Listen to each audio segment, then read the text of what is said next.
Hello and welcome back to another episode. I'm your host, Sharissa Bradley, and I'm joined today with Cathy Hartley. We are so excited that you're our first interview on our YouTube channel. So this is special and for several reasons. We are celebrating about the 1 year anniversary of Fellowship of the Pots coming to 5-2 Press. We're just right at that moment.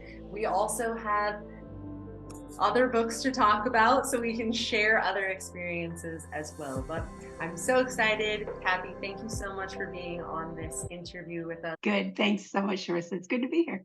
Good to talk with you. Yes, I'm so glad. Okay, so Fellowship of the Pots is the book that we are talking about today. And then I do want to just briefly mention the fact that you're also a co-author of the book Worth Far More Than with your sister. And I want to just share a tiny bit about that in the end so people know that they can find multiple books by you. And we're going to have your sister on the show at some point. But let's go into Fellowship of the Pots. This is the tiny, short, and sweet book, but it's so packed, jam-packed. And I want to start with what gave you the idea to write this sweet book? It actually happened. This is a situation that actually happened in my life. So I lived it, first of all, which is my favorite thing. I have difficulty writing about things I don't live. And maybe that's because I'm a nonfiction writer. One of these days, I'm gonna branch into nonfiction. I'm into fiction. I keep saying that I'm gonna do it. I'm gonna do it, but not so far. So it happened, and I began to speak of it. I became a speaking engagement thing that I took to different places in front of women's groups and things like that. And people kept saying, "Why don't you write that down? Why don't you write that?" Okay. So the day came when, and this is some years later. It became okay. I think I'll write this down. So that's how that book came to be. That is amazing and how inspiring, because I have personally met so many people who say to me, I'd love to write a book someday. I'd love to write a book someday.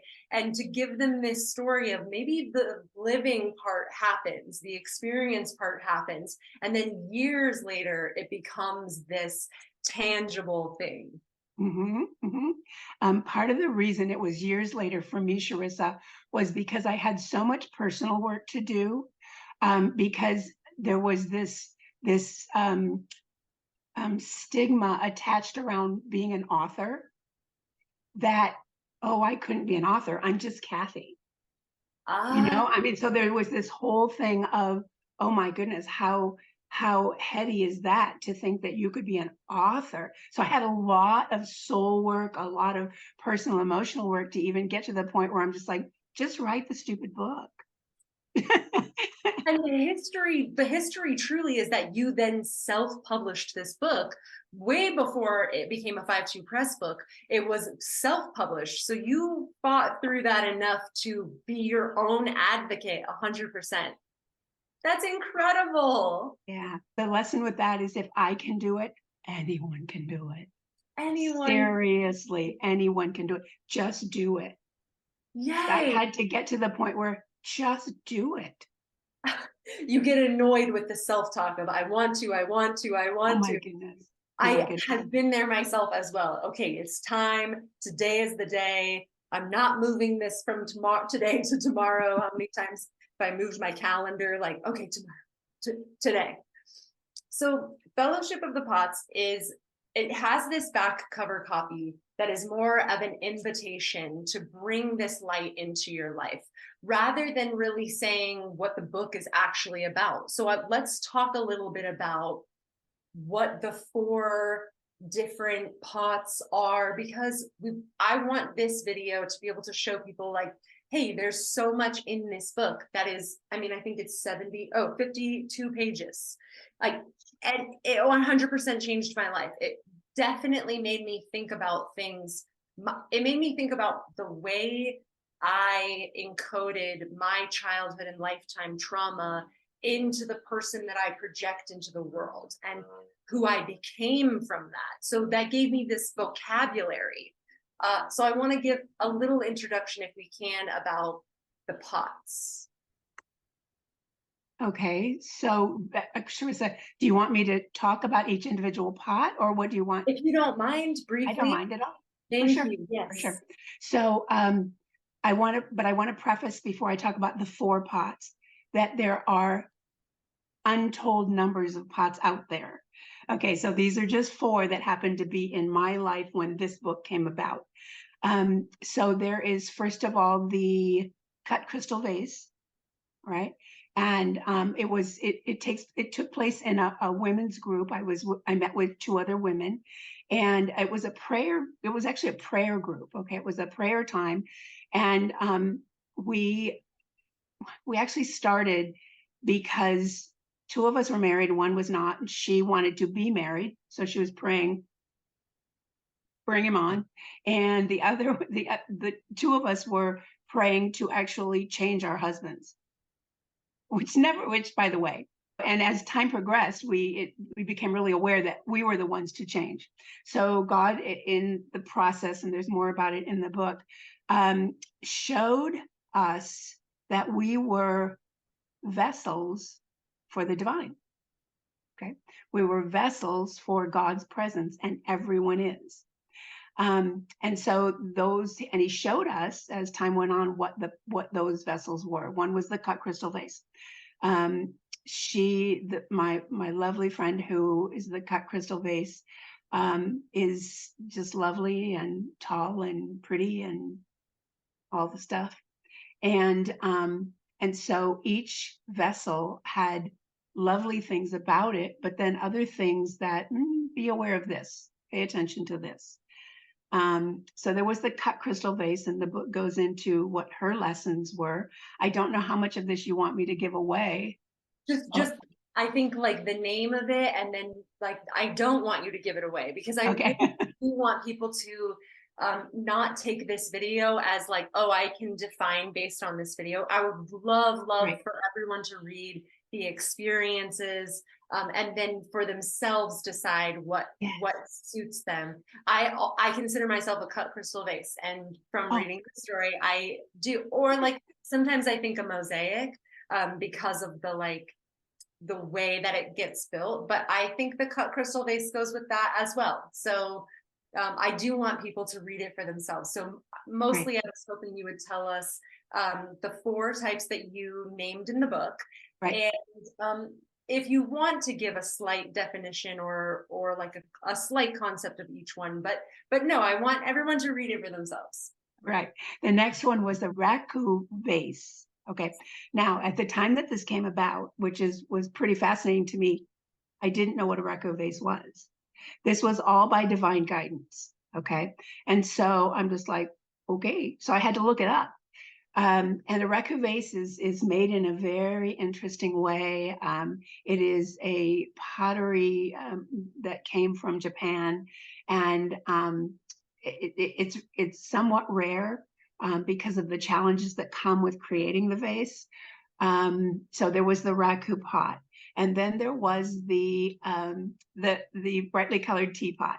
Okay, and the thing with the teapot, oh my goodness, you laugh and I laugh because we know that I was the teapot. I didn't want to be the teapot. I want to be rare. I want to be beautiful. I want to be anything but what I was. Okay. And so then the challenges that come with that were we had to work through those things. And then just what was the teapot for? What was the purpose of the teapot? That was a big deal. And then later, I was actually speaking in front of a women's group. So there were first the initial 3, and then I was speaking in front of a ladies group, and I happened to have in my home a mosaic coffee pot that was made for me. Okay, and it's fabulous. It's so cool. And so I'm going to speak to this ladies group, and it was just like this, I need to throw this in. And so I got there and pulled it out, and the mosaic is all about being put back together.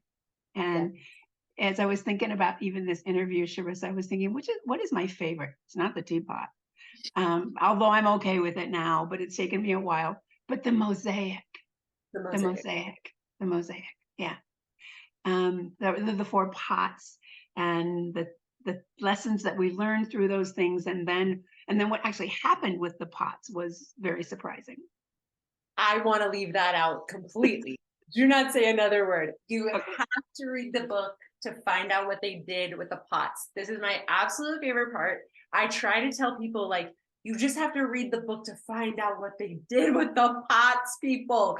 Okay, absolutely beautiful story. It's a short read, but the meaning behind it, and I didn't know about the fact that there were other pots. Now that I know that, I do think I would like to encourage you to really look outside of that. So if you're watching this video and you think, oh, those don't really fit with me, there's more. I didn't know that. I love it. Yeah, I mean, there weren't more that were associated with the book, but we became really aware that they come, we as vessels of the divine we're all different colors and different shapes. We're different shapes. Some of us are teapots. Some of us are lovely cut crystal vases. We're all different shapes. We're all different sizes. We're all different uses. We're all different shades. We're all, and all of them have their beauty and their use. And all of them have their things that we need to pay attention to that may need a little bit of tempering. So, yeah. Absolutely. If we all are these vessels, and then we all have this purpose that the vessel helps us to understand, it does kind of help give even direction for life. Like, this is the way I'm meant to pour or to hold or to carry or to shine even, right? And so that's what was so life-changing about this book for me, which is surprising to people when I tell them, okay, it's 50 pages. You got to find out what kind of pot you are. It's like a personality test. It's like the cube test or the Neo FFI. Like, this is another version of that for me. What's your Enneagram? What's your pot? I need to know, so that are we compatible? What's your pot? That's a great question. What's your pot? I like that. If we're compatible, if you're a mosaic, obviously forever. And the teapots, I love teapots. I collect them. Oh my goodness, you do. I didn't know that. Love teapots, and I love tea, and I love like the whole ceremony around it. I feel like it is one of the only things really in American culture that we still can have some ceremony around, a tea party or a tea lunch, where we don't really have that, like, community connection, like celebration, come together for 3 p.m. I love it. So I have, my podcast is called the Tea Time Podcast, and Oh my goodness. I loved it. I wish I was a teapot. I do. I love that way of thinking of it. That's fabulous. That's so lovely. Good. Pour out, right? Like, Yeah. pouring Yes. out, and Yes. that's so beautiful as well. So really, truly, I just want to encourage everybody to read this book. It's available everywhere books are sold. It's on Kindle. It's easy and fast and sweet and lovely and packed so much more. And really, truly, to me, I've taken it as like a personality measure. What pot are you? How do you identify? What it even packs in, how did you get wounded? And then how do you view the way that you healed? Beautifully, simply. Love.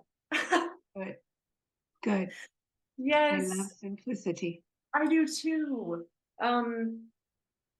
There isn't really anything else I want to add to it other than just the encouragement to find out what kind of pot you are. But is there anything else you want to share about Fellowship of the Pots? You know what? I think I'm just going to echo. It's so wise to figure out how you have been divinely made, and to recognize that every one of us, even those in our lives that have been responsible for some of our breaking, right? That can be a great challenge, to recognize that some people that have been responsible for our breaking are still vessels of the divine. Now, people choose to carry it or not, right? But it doesn't negate the fact that they are vessels for the divine. Yes. So, And yeah. I could see the people that I love as the vessels. As I was reading the book, I could pick out the pots that I would assign for my husband, for my mother, for my family members that I've witnessed their life and their wounding and their healing, and the type of vessel that they are. Again, it feels like purpose driven. What were you made for, and what will you carry, and how will it look in that carrying, right? I just, and then that we're all so different, and that some of the vessels are coming from here or from all these pieces, like the Yeah. mosaic, which is why I love the mosaic so much. Yes. Yeah. Just Sharissa, I spoke at a ladies group one time, and this was so great. They brought in hundreds of vessels and set them on the platform. And I spoke in front of these vessels. And behind me were mason jars or exquisite teapots or flower vases that were like high dollar, big, costly, extremely extravagant.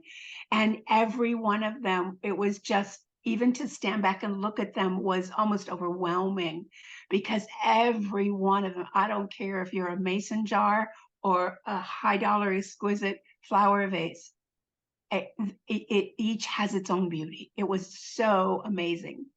they're all vessels made to carry or to contain, Yeah. no matter what. So it's all leading back to that same concept, even if it is so vastly different, or as much as our human understanding could get to like vastly different in a vase or a pot. We're all still exactly the same. Yes. And there's one other thing that I want to say, I touched on it a minute ago. It took me a while to love the teapot. Okay. Now I do. I didn't in the beginning. But how many of us waste energy and time wishing we were something different instead of glorying in the truth and the beauty of who we are? I mean, we waste. And sure, I have reached the age where I can look back now and say, oh, I wish I had not wasted those time and those things. It's a waste of time. We need to learn to glory in who we are and accept that and be okay with it, and be better than okay with it, and just say, yeah, that's who I am. That's who Yeah. I am. Yes. Yes, with peace and grace. Yes. Yes. Yes. I love, that's so beautiful. That was like the perfect, I think the perfect last message for us to end on, is just that peace, that acceptance, that really what actually is the definition of unconditional love, truly. And what better place to end on? Yes. Good.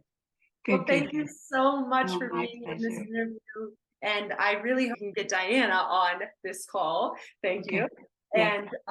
And this, talk about this one. This was a community collaboration, and I think there's 57 women, 56 people who collaborated on this one. So I'm really, really excited to share. That was fun. That was really fun. Yeah. Good. And another really fun one to read. Yeah, I think so. It was really meaningful for us to do that. And how that, and well, we'll have to save that for a next time. How that even came about was, again, just a surprise. And we didn't sit down and say, okay, now we're going to write a book.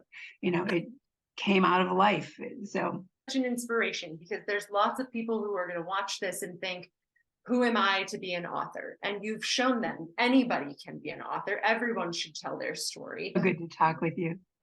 Unfortunately, at this point, my Zoom cut out and we missed the end of Cathy saying goodbye.